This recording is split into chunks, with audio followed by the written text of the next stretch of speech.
يا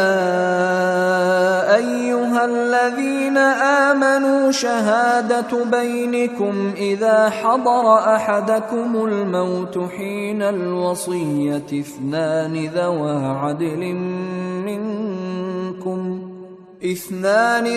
عدل منكم أو آخران من غيركم إن أنتم ضربتم في الأرض فأصابتكم مصيبة الموت تحبسونهما من بعد الصلاة فيقسمان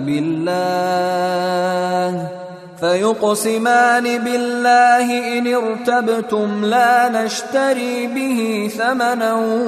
ولو كان ذا قربى ولا نكتم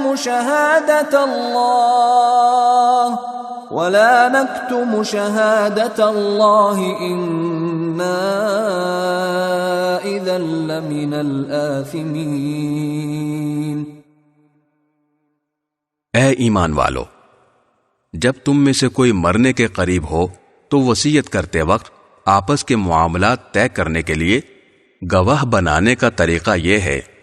کہ تم میں سے دو دیانت دار آدمی ہوں جو تمہاری وصیت کے گواہ بنے، یا اگر تم زمین میں سفر کر رہے ہو اور وہیں تمہیں موت کی مصیبت پیش آ جائے تو غیر مسلموں میں سے دو شخص ہو جائیں۔ پھر اگر تمہیں کوئی شک پڑ جائے تو ان دو گواہوں کو نماز کے بعد روک سکتے ہو، اور وہ اللہ کی قسم کھا کر کہیں کہ ہم اس گواہی کے بدلے کوئی مالی فائدہ لینا نہیں چاہتے، چاہے معاملہ ہمارے کسی رشتہ دار ہی کا کیوں نہ ہو، اور اللہ نے ہم پر جس گواہی کی ذمہ داری ڈالی ہے اس کو ہم نہیں چھپائیں گے، ورنہ ہم گنہگاروں میں شمار ہوں گے۔